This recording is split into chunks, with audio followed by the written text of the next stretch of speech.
Let me just fix this right here.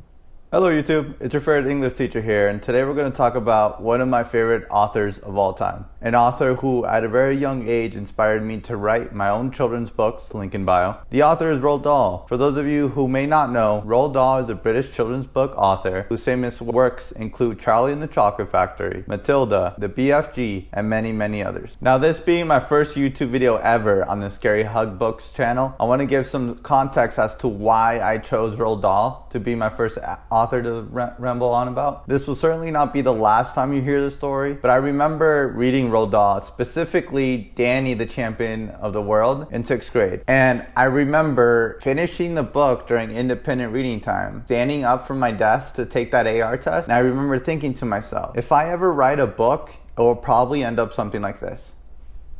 Link in bio. And ever since then, I fell in love with Dahl's whimsical characters and his distinguishable plot points that surprisingly have some heavy underlying tones to them. And I'm here to talk about them.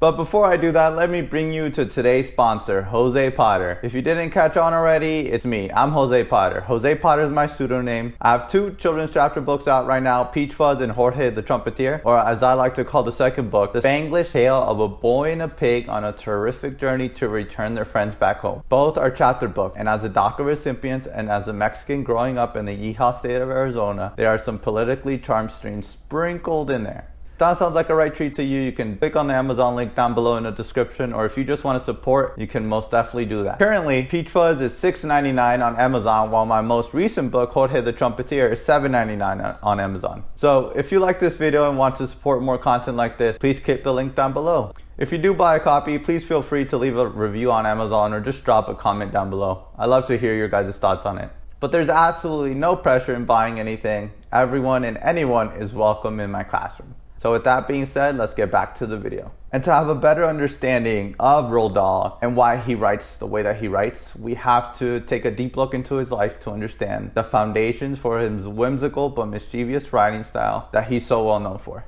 Which I do want to mention, I wholeheartedly believe that his writing style was detrimental to the success of his books, along with Quentin Blake's memorable illustrations. I still haven't been able to read anything quite like it before, and believe me, I have looked. I think his writing style is something that hasn't been seen around a whole lot in modern publishing. But again, I'll explain all that and more in the video. Roald Dahl was also in no way perfect. In fact, he said some anti-Semitic things in a 1960 interview, which his family fully condemns. And there is some blatant racism in his works, more specifically in Charlie and the Great Glass Elevator, which I'm not going to get into it, but even reading it as a kid, I cringed and was like, this is not okay. And when I said his writing style isn't really seen in modern publishing, all this racist and anti-Semitic stuff, yeah, we can definitely leave all that stuff behind. But since we talked about all that, let's get into the nitty-gritty of this video. Roald Dahl was born in Wales on September 13th, 1916, making him a Virgo just like me. His parents were Norwegian immigrants. He was one of 2 boys in his family, and he had 4 sisters, one of whom, the oldest, passed away from appendicitis when Roald Dahl was just 3. His father would pass away from pneumonia several weeks after that. Later on that year, his youngest sister, Asta, would be born.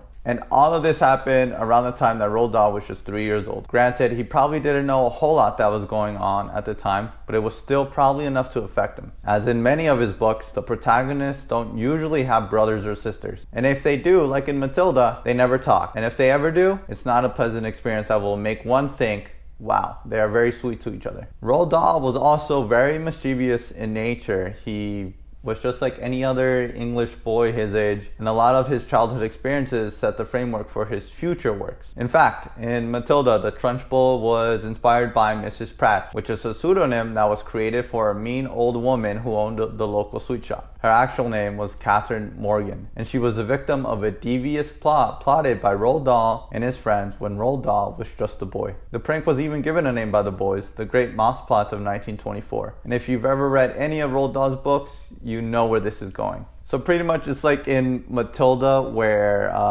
Matilda pranks the headmistress, Mrs. Trunchbull, by putting a salamander in her glass of water. Except instead of a glass of water in real life, Roald Dahl and his friends put a dead rat in a jar of gobstoppers. And it very obviously takes inspiration from Roald Dahl's experience as a naughty boy. I should not say naughty boy. That did not sound right. As a bad kid. And I think that's what makes it so great, is that we've all had thoughts as children to pull pranks. So we did pull pranks when we were kids on others, and that's what makes art and life exciting. Granted, it's pretty disgusting that they did put a dead rat in a jar of gobstoppers, but it just goes to show the silver-toothed Mexican child, British child that we're dealing with here. So, after the events of the Great Mouse Plots of 1924, Dahl would get kicked out of his house in Wales. He was just 8 years old at the time, and he was actually sent to another school in England, and he felt alone there and homesick. But after that, at the age of 13, he went on to go to Repton School, a high notoriety school in England that is known for its hazing and tough social environment. Roald Dahl absolutely hated it there. He hated the hazing. He even wrote in his book, Boy, "All through my school life, I was appalled by the fact that masters and senior boys were allowed to literally wound other boys, and sometimes quite severely. I couldn't get over it, and I never have gotten over it." So yeah, it was tough. And this goes back to Matilda, where the headmaster in the Trunchbull would act so cruel to Matilda and her classmates. Cue George Lucas. But Roald Dahl would not only experience the cruelty he would later write on about, he would also receive his first piece of writing criticism while attending Repton School, with one of his English teachers famously saying about Roald Dahl, "I have never met anybody who so persistently writes words meaning the exact opposite of what is intended," which is the most British piece of criticism I have ever heard. And it would be years later when Roald Dahl would look back at his Repton years and take inspiration to write possibly his most famous children's book, Charlie and the Chocolate Factory. You see, because there were lots of kids there, Cadbury, famous sweets company, chocolate company, would send in boxes of chocolates for the children to try and sample. They would then see what chocolates were popular and which ones weren't, which was a pretty good way to collect accurate data, which I can see, if you're in a hostile environment, why that would be such a cool and distracting experience and affect you in the way that you would draw inspiration from. Roald Dahl also had a sweet tooth. So in a macabre way, even though Repton School was a cruel and unforgiving place for Dahl, it helped him set the foundations, or at least look back and take inspiration for many of his books. And even when he wasn't in school, like during the summer where he would be with his grandparents in Norway, which I don't know if this is true or not, but after reading lots of Dahl's articles and his books and researching, I would not be the least bit surprised if this even played a role in his inspiration for his book, The Witches, where, if you've ever read The Witches, in the beginning of the book, the main character, the main protagonist, spends the summer with his grandma, and that's where the grandma gets him caught up on witches and all that stuff. So yeah, if you're not starting to see the pattern here, Roald Dahl drew many of his books from the experiences he went through as a boy. But you're probably asking yourself, what is Roald Dahl's macabre writing style, and why does it play such a big role in the success of his children's books? Well, you're gonna have to wait for that answer later. Right now, just keep in mind Roald Dahl's pranks, his experiences in Repton School, and his abusive teachers and upperclassmates. And this leads us to Roald Dahl's next chapter in life, the time he fought in the Second World War as a fighter pilot in the Royal Air Force. And it was while flying one of these bad boys over Libya that he couldn't find the airstrip he had to land on, and had to make an emergency landing in the desert. And when he landed, he actually ended up hitting a boulder, and he ended up crashing. This resulted in Roald Dahl suffering from a fractured skull, a broken nose, as well as temporary blind loss. Later on, it would come to light that Roald Dahl was mistakenly sent there, so he wasn't supposed to be there, and where he was sent to was none other than the no man's land between Allied and Italian forces. Again, this is during World War II. So yeah, big oof. Eventually, the injuries he sustained from the plane crash became too much, and he was sent home to Britain. When this happened, Roald Dahl was promoted to flying officer. And this was when it became a very boring time for Dahl, because he was recruited to work in the British Embassy in Washington, D.C. He liked the environment at first, because it was a new setting for him, but then he grew to strongly dislike it because he felt the work he was doing was unimportant. And just imagine you're fighting in World War II, you see all the sorts of horrible things, that's the worst of the worst that humans are capable of, just for you to be sent home the very next day because of an injury you sustained, and then go work at a desk job and make some propaganda speeches about the importance of the relationship between the United States and Britain. Really big contrast. But it was also during this unimportant time that probably the most important thing happened to him. Roald Dahl met C.S. Forester. C.S. Forester worked for the British Embassy and wrote propaganda for American consumption.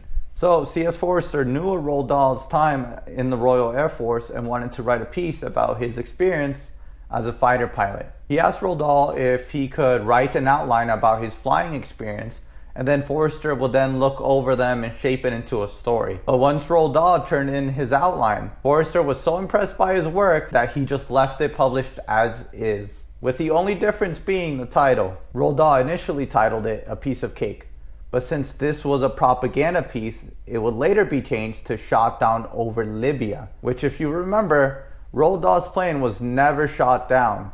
He had to make an emergency landing after being fed false information. So you know, a lie is more entertaining than the truth. But as soon as this happened, he was promoted again to flight lieutenant, and he also worked alongside Ian Fleming, who happens to be the creator of the James Bond series. And it's funny because just as James Bond is a spy, the work Roald Dahl was doing introduced him to espionage. So he quickly became a spy in the division of M16. As a matter of fact, now this is going to sound out of nowhere, but this is very true and has to do with a point that I'm going to make later. Roald Dahl was known to have slept with a lot of women. Now this is going to sound quite normal and everything like that, considering he was an ace, and I'm sure the uniform didn't hurt as well. But his whole mission as a spy was to gather any information that may be of value to Britain. And the women that he often slept with were very powerful, rich women. One, for example, being Millicent Rogers, whose grandfather was an oil tycoon, and Congresswoman Claire Booth Luce. And it worked. He actually got a lot of valuable information from this. Some of the pieces of information he managed to pass on to Winston Churchill was America's desire to eventually land on the moon. He also met up with the 32nd President of the United States, Franklin D. Roosevelt, which he will later write a report on to Winston Churchill to get better insight of him. So why do I mention all of this? And how does this relate to all of his writing? Well, it gives some context to his adult works. You see, Roald Dahl's adult novel, My Uncle Oswald, is a comedic novel about a womanizing character who sets out to steal the sperm of famous men in order to create the ultimate aphrodisiac. I did not pronounce that right. I'm not even going to try to pronounce it. The word's going to be right here. Which is like a substance in order to stimulate sexual desire. So kind of like a love potion in that way, but a little bit more extreme. And Switch, a collection of 4 short stories that explores themes of adultery, sexual manipulation, and revenge. So as you can see, art imitates life. And I also just want to mention, just as a funny mention, since Roald Dahl was a spy, there was an instance where he wanted off an assignment that included seducing Claire Booth Luce, and would regularly complain to his superiors about her claiming she was too frisky in bed. And it got to the point where he had to keep England in mind in order to complete his assignment. And I just thought that was too funny not to mention, and not at all what you think of when you think of children's book author Roald Dahl. But yeah, that brings us close to his service for the greater good of Britain. Now we're going to talk about his post-war life. Roald Dahl ended up marrying American actress Patricia Neal, and they had 5 children together: Olivia, Tessa, Theo, Ophelia, and Lucy. And having children, as any parent knows, can be the most beautiful thing in the world. It can also be the scariest and most heartbreaking. The latter was the same for even such as a successful man as Roald Dahl. And many of these heartbreaks had a lot of influence in his children's books. For example, when Theo was just 4 months old, he was struck by a taxi in New York City, resulting in hydrocephalus. I think that's how you pronounce it. It's going to be right here, which is when fluid starts to build up within the brain, resulting in headaches, double vision, poor balance, and in some extreme cases, personality changes. I like to think of Roald Dahl as a jack of all trades, because just as he was an ace in World War II, a spy for the British intelligence, playboy, adult author, and children's author, which is very hard to do, by the way, Roald Dahl was also a pioneer in the medical scene, as with the help of an engineer and the help of a neurosurgeon. I think neurosurgeon? I don't know why that word is so hard for me. But Dahl was also able to collaborate in the development of the wadded dogtail, a device which drains excess fluid from the brain. Eventually, Theo would make a full recovery, and the device was used successfully to save the lives of thousands of children around the world. Unfortunately, that happy ending wasn't the case for Olivia, Dahl's oldest daughter, who succumbed to measles on November 1962. Olivia's death was hard on Roald Dahl, as it would any parent. But what makes it particularly heartbreaking was that every night, Roald Dahl would read to his children, and he would often make up these fantastical tales that would later be the foundation for many of his children's books. And he had a good rule about it, because if he started a story one night and then children wanted to continue the same story the next night, then that would mean that the story was interesting enough for children. But if he started a story one night and the kids never asked about it again, then that story would be considered a dud. And that told him it wasn't captivating enough, even for children. But Olivia's death sent Roald Dahl down a dark path, as he felt there wasn't anything he could do for her. And just that feeling of hopelessness that really makes a knot in my stomach, because I can't imagine what any parent would feel during those heartbreaking moments. And in a private notebook, Roald Dahl wrote about this heartbreaking experience in the most tragic of words. It reads, "Got to the hospital, walked in. 2 doctors advanced on me from waiting room.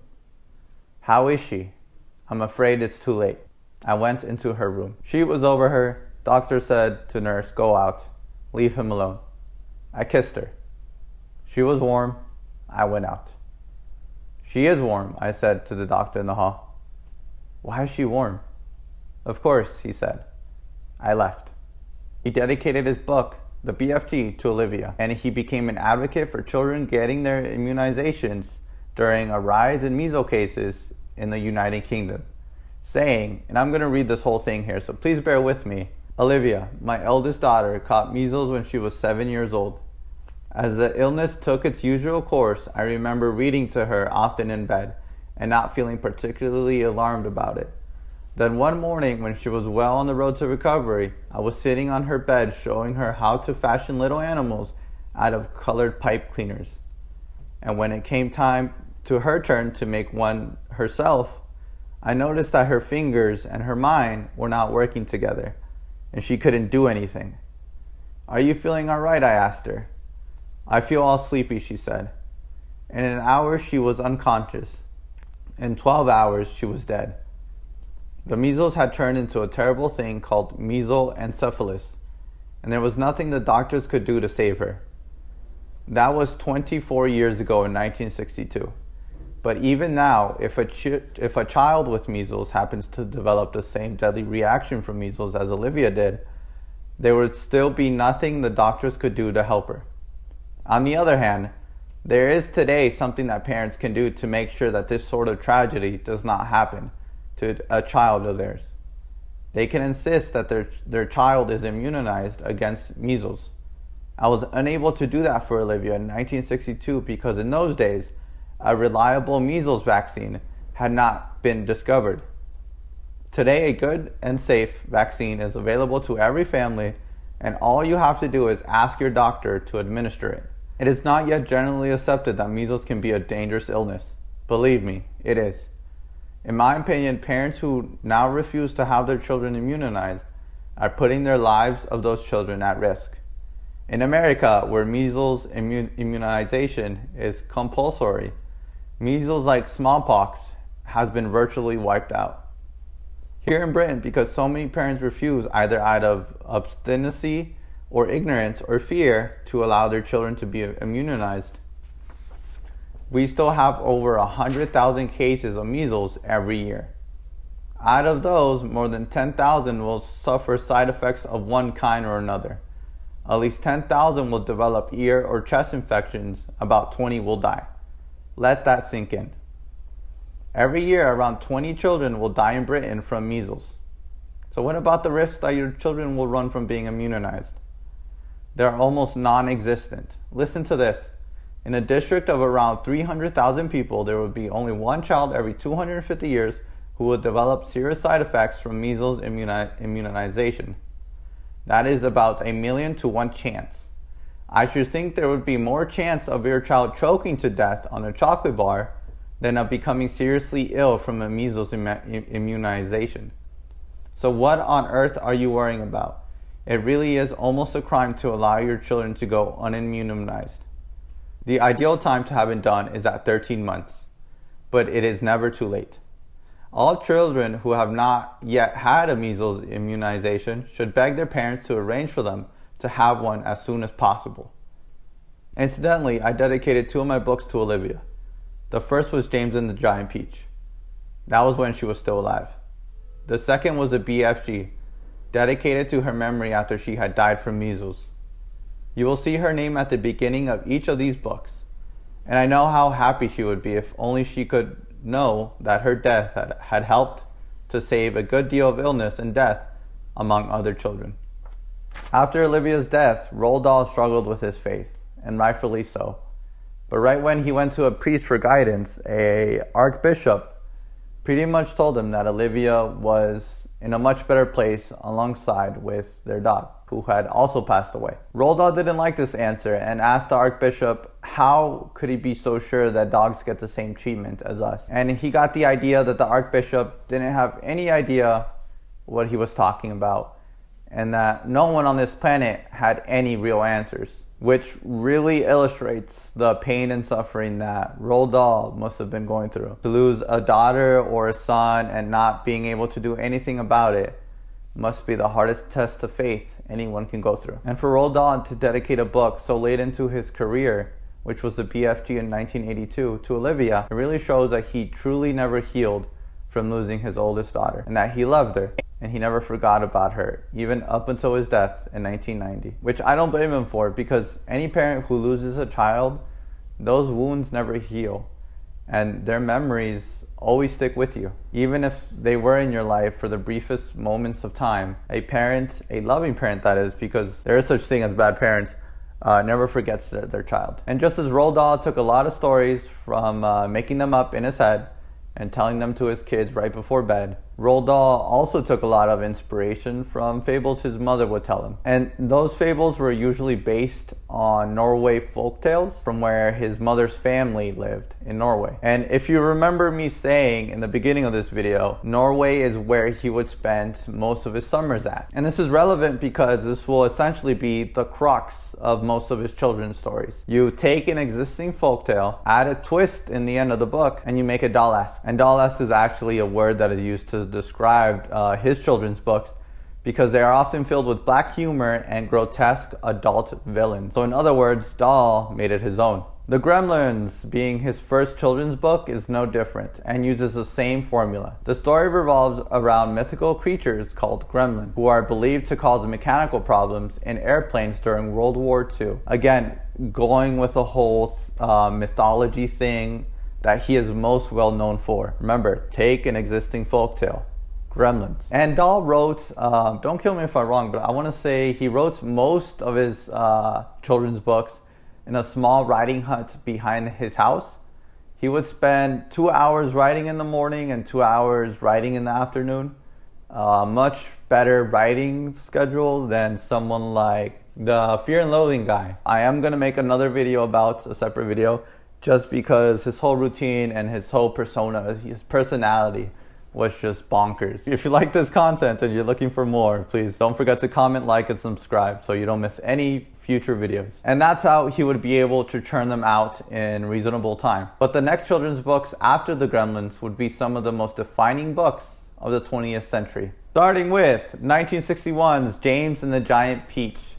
It's a children's book about a young boy who goes on an adventure inside a giant peach with a group of talking insects. Yeah, that's it. Great book, personally S tier of Dahl books. Alright, next up is Charlie and the Chocolate Factory, which was published in 1964. Charlie and the Chocolate Factory is a children's book about a poor boy who wins a golden ticket to visit a magical chocolate factory run by a silly goose. And by silly goose, I mean he wasn't actually a goose, just a troubled, silly little guy. And I think this is by far Dahl's most famous work, as it made its way into mainstream pop culture with the 1971 film adaptation, Willy Wonka and the Chocolate Factory. Roald Dahl very famously did not like the movie adaptation. In fact, he completely did not like Gene Wilder's portrayal of Willy Wonka and thought he was too wacky. Which, if you read the book, is one of the words I would use to describe Willy Wonka.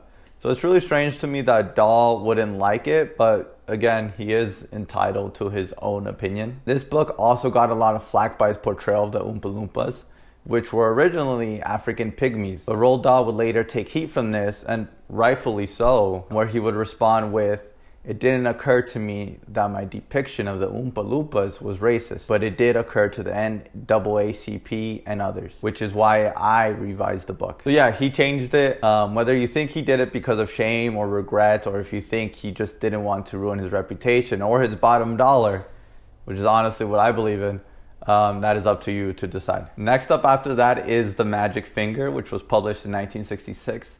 The Magic Finger is a children's book about a girl who has a magical power in her finger. I did that a little too early. That can cause mischief and chaos. And this book gets a lot of criticism for its anti-hunting message. I shouldn't say anti-hunting because I'm pretty sure somewhere in the book it makes a comment that it's okay and necessary to hunt for food. But when you start to trophy hunt for pure sport, that's when it becomes an issue, and that's when you have to answer to Big Doll over here. Right here, spoiler alert, the main character in the book at the end turns the family of hunters, I should say, into scary looking bird-human hybrids. After that, we have Fantastic Mr. Fox, which was published in 1970. Fantastic Mr. Fox is a children's book about a clever fox who outwits three farmers who are trying to catch him. Wes Anderson famously directed an incredible stop-motion movie adaptation in 2009, which deserves to be seen at least once in everyone's lifetime. I highly encourage you guys to go watch it. It's really good. And frankly, I think the movie adds a lot of lore to the already good, fantastic, I should say, book by Roald Dahl. It just adds more to the characters and more side plots and things like that, which I think really added to the story. So go read it. After Fantastic Mr. Fox, we have Charlie and the Great Glass Elevator, which was published in 1972.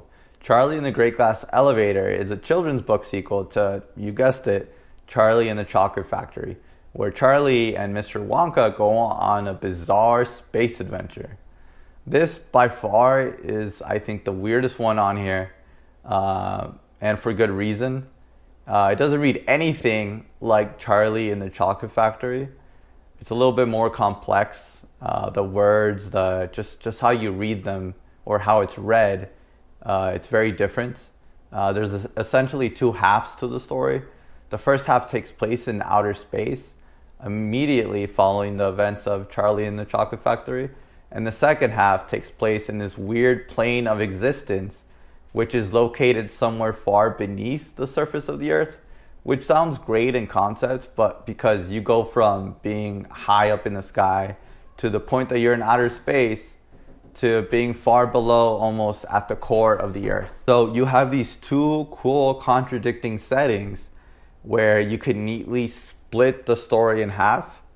My only gripe with the book, even though it is written differently, it does sound different than most of his simple fairy tale books, is that the book has a lot of cringy dialogue and terrible jokes in the first half that are so out of pocket, so out of date, to the point that it's offensive. And yeah, this was written in the early 70s. Maybe this was a type of humor that was in back then, but it certainly hasn't aged well. Like, for example, I remember a certain race getting made fun of and having stereotypical accents and being the butt of jokes. But yeah, not cool. Really didn't like that part, and it just left a bad taste in my mouth. After Charlie and the Great Glass Elevator, we have Danny the Champion of the World, which was published in 1975. Danny the Champion of the World is probably his most wholesome book by far.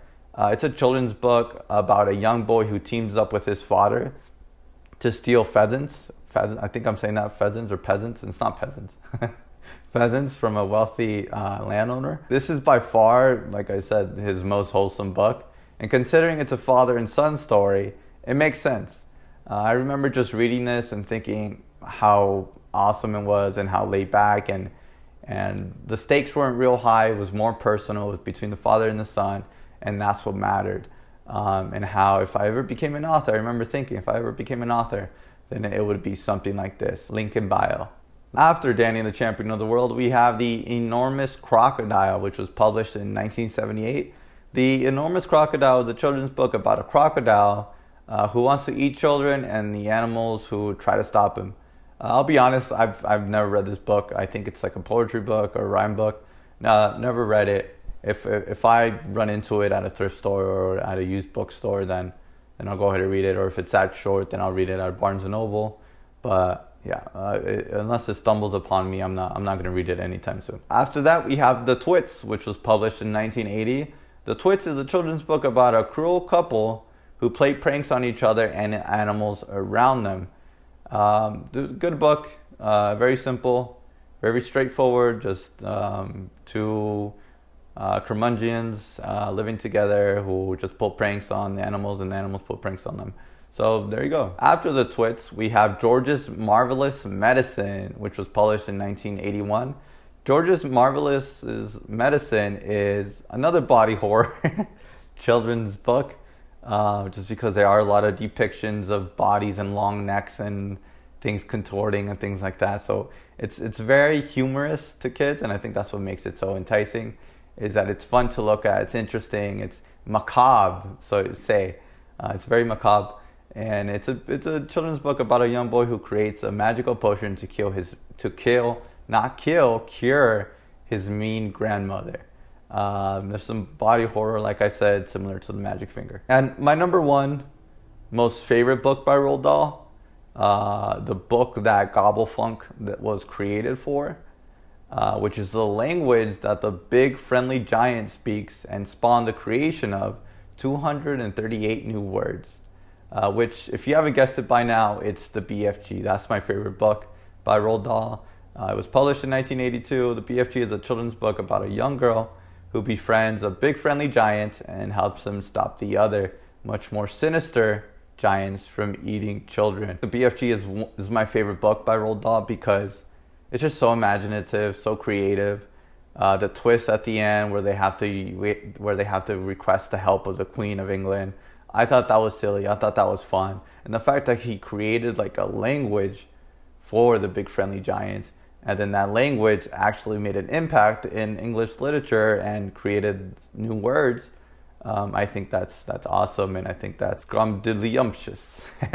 After the BFG, we have The Witches, which was published in 1983. The Witches is a dark, humorous children's fantasy novel about a young boy who uncovers a coven of witches planning to hunt all children and turn them into mice. The book was also center of controversy because of its depiction of women being cruel and being the only ones who could be witches.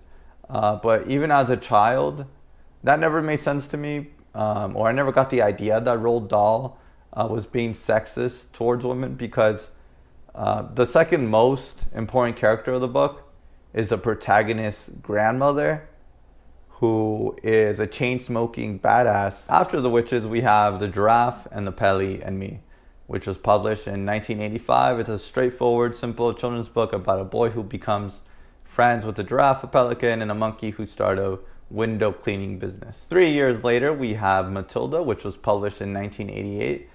Matilda is a children's book about a gifted girl who uses her intelligence and telekinetic powers to overcome her neglectful parents and cruel school headmistress. Again, another banger by Roald Dahl. S tier, probably my second favorite book by Dahl. After Matilda, we have S.E.O. Trot, which was published in 1990. S.E.O. Trot is a children's book about a man who tries to win the heart of his neighbor by using a unique method involving a tortoise. Which this book is a very weird one to me because it doesn't really have his simple and childish writing style that his other books have. In fact, to me at least, it reads more like one of his adult short stories which while I was reading it in 5th grade, I just gave up in the middle of it and didn't bother finishing it again. And his last 2 children's books were The Vicar of Nibbleswick and The Minpins. They were both published posthumously after Roald Dahl's death in 1990. The Vicar of Nibbleswick, which was published in 1991, 1 year after his death, again reads to me like one of his adult short stories, which was turned into a children's book. It's about a vicar who has a unique problem with his speech, but finds a way to turn it into a strength. And lastly, the last book that was published by Roald Dahl is The Minpins, which was published in 1991, 1 year after his death. It's a children's book about a boy who discovers a world of tiny people living in the trees. And while reading this book, you can get the idea that it was published after his death because certain words just don't sound right. For an instance, there's a scene early in the book where the devil talks to the main character. And you know, it's a metaphor for temptation, but it was never this cut and dry. It literally says that the devil spoke to him or the devil talked to him. But it was never this cut and dry in his early children's books, at least not that I know of. Someone can prove me wrong if they want to, I don't care. So that's pretty much all of his children's discography, save for some of his poetry books, which I will talk about in a minute. But what's really cool about Roald Dahl's children's books is that you kind of categorize them, or at least I do, by their length. So you have the quick reads, which are The Magic Finger, Fantastic Mr. Fox, The Enormous Crocodile, The Twits, George's Marvelous Medicine, The Giraffe and the Pelly and Me, SEO Trot, The Vicar of Nibbleswick, and The Minpins, which are good and amazing in their own right and make for delicious treats for the mind. But then you have the big boys, okay, the big boys, which Roald Dahl would use to flex his creative muscle and pull out every trick in the book. And those books were Charlie and the Chocolate Factory, James and the Giant Peach, Charlie and the Great Glass Elevator, Danny the Champion of the World, the BFG, the Witches, and Matilda. And I know what you're probably thinking, how does everything we learn about Roald Dahl connect with him being a terrific and successful children's book author? Well, the answer is in every single one of his stories, and his use of the macabre. And while yes, there is macabre things happening in James and the Giant Peach, when his parents are killed by a rhinoceros that escaped the zoo in the beginning of the book, or the cartoonish noise that is made when James's aunts are ran over by the giant peach only chapters later, it isn't more obvious how Roald Dahl uses his macabre than in his children's poetry books. You see, Roald Dahl believed it was harder to write a children's book than it was to write an adult novel. He even referenced a lot of famous adult authors that have tried writing children's books and have failed. And the main reason being, and this was his greatest fear when writing children's books, is that when you're writing a children's book, you have to constantly keep the child reading the book entertained. And how would Dahl do it? By being grim and involving lots of death and injury. But not just any death and injury. In an interview that he said in 1984, he was asked why he writes horror stories. Roald Dahl replied, "I don't write horror stories, I write funny stories." And when asked to further explain this, Roald Dahl gives the example of one of his own adult short stories titled Lamb to the Slaughter. He starts off by giving the example of a wife finding out that her husband is cheating on her, and then that wife decides to one day murder her husband with a blunt instrument. Dahl describes that as tragedy. But in his short story, Lamb to the Slaughter, if she decides to murder her husband with a frozen leg of lamb, cook it, and then serve the murder weapon to the detective investigating the murder of her husband, then that's comedy gold. And most importantly, will keep the readers entertained. And right there is a universal truth and why I think a lot of Roald Dahl's works will never be outdated, as his adult works are and children's book are intertwined with humanity's curiosity, with the macabre. To further my point, Roald Dahl applies this same level of shock and horror to his children's book, and that's what makes him a great children's book author, because he is applying that universal truth in children's literature. And just like the fables that were written before him and read to him as a child by his mother when he was just a little boy, those fables were often plagued with misery and tragic endings, which is also why fables are passed down from generation to generation, because they are cautionary tales and lessons for children to learn from. They also hold a universal truth, and that universal truth was often the macabre, which keeps people informed and entertained. It's the reality flirting with the fantasy when a character like Miss Trunchbull grabs a girl by her pigtails and swings her around in circles before throwing her like an Olympic hammer. As horrible as that may sound, it is entertaining and quite hilarious. And as Dahl had previously mentioned, he writes funny books. But to finally put the nail in the coffin, I will end this video by reciting one of my favorite Roald Dahl's poems called The Anteater. And if you've never read this poem, boy, you're in for a treat. Because if you weren't convinced by now that Roald Dahl's adult stories helped him be a successful children's book author by using the macabre, then there's no greater example than The Anteater. So we start off The Anteater, and I'm just going to read it off like this. The Anteater. Some wealthy folks from USA who lived near San Francisco Bay possessed an only child called Roy, a plump and attractive boy, half-baked, half-witted, and half-boiled, but worst of all, most dreadfully spoiled. Whatever Roy desired each day, his father bought him right away. Toy motor cars, electric trains, the latest model airplanes, a colored television set, a saxophone, a clarinet, expensive teddy bears that talked, and animals that walked and squawked. The house contained sufficient toys to thrill 500,000 boys. As well as this, Roald Boy would choose 2 pairs a week of brand new shoes, and now he stood there shouting, "What on earth is there I haven't got? How hard to think of something new. The choices are extremely few." So right off the bat, we get that the main character of the poem is a boy named Roy, and Roy is a spoiled little brat that wants his daddy to buy him something new every day. Pretty straightforward, and when he does, he gets bored of it very quickly. But look at how the boy is described. Listen to this. A plump and unattractive boy, half-baked, half-witted, and half-boiled, but worst of all, most dreadfully spoiled. So again, it goes back to fables and how like everything was just realistic, and kids weren't always the kindest. Kids could be mean. Kids could become spoiled, in this case spoiled. So chef's kiss, because you'll never find anything so offensively British yet so PG. We go on with the poem. Then added as he scratched his ear, "Hold it, I've got a good idea. I think the next thing I must get should be a peculiar pet, the kind that no one else has got. A giant anteater, why not?" As soon as father heard the news, he quickly wrote to all the zoos. Dear sirs," he said, "my dear keepers, do any of you have anteaters?" They answered by return of mail, "Our anteaters are not for sale." Undaunted, Roy's fond parent hurled more messages around the world. He said, "I'll pay you through the nose if you can get me one of those."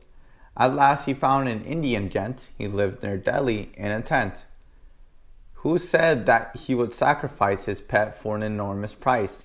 The price demanded, if you please, was 50,000 rupees, gold rupees. The anteater arrived half dead. It looked at Roy and softly said, "I'm famished. Do you think you can please give me a little food?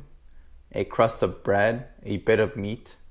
I haven't had anything to eat, and all the time I was at sea, for nobody looked after me." Roy shouted, no bread or meat.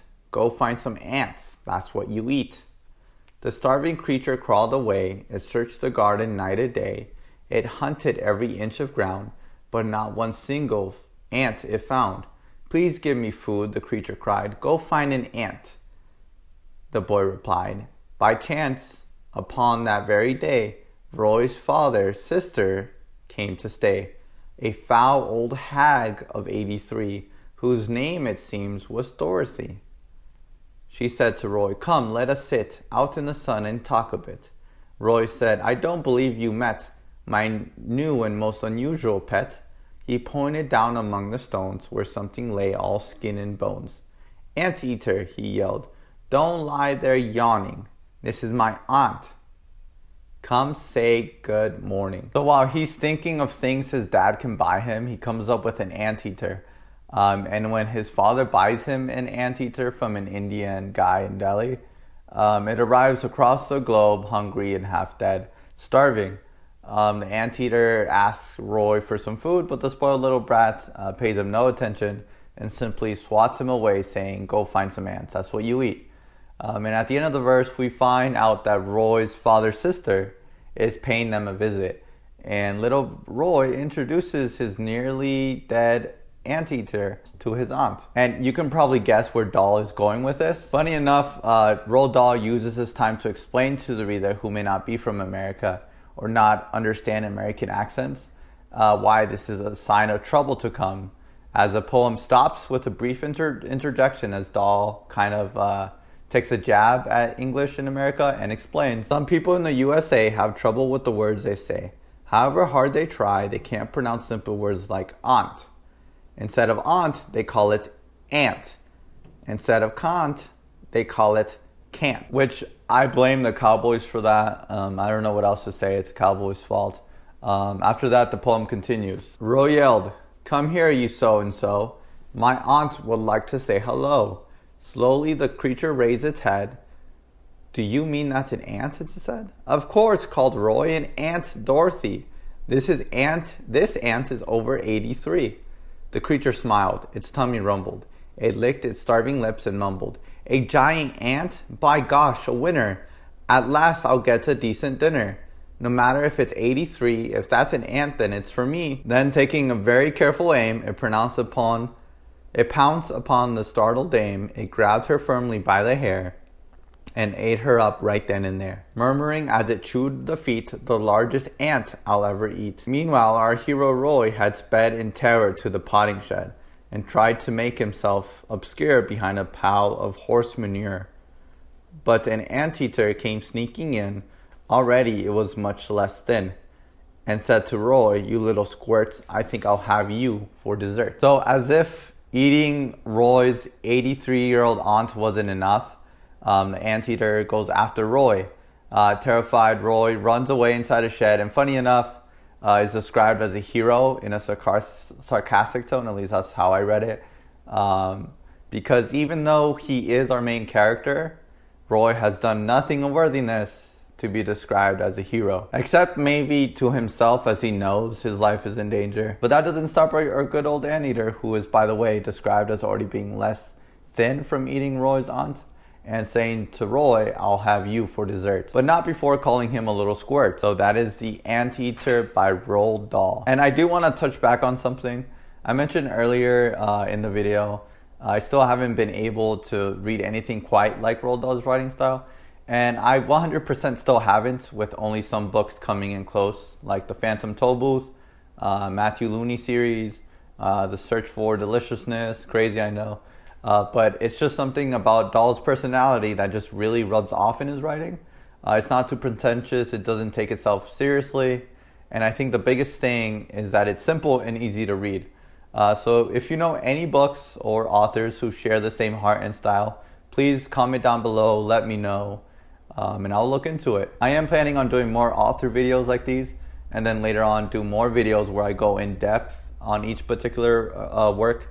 Like I might do a video in the future where I go over the short Roald Dahl books, and then I can go over the long ones, because a lot of them are very interesting and surprisingly plagued with controversy that I did not mention in this video. So if you want to check out any of my children's books that I wrote, then check the link in bio. If you like this video and you want to stay up to date with more future videos, hit that subscribe button, and I'll see you guys next time. Class dismissed.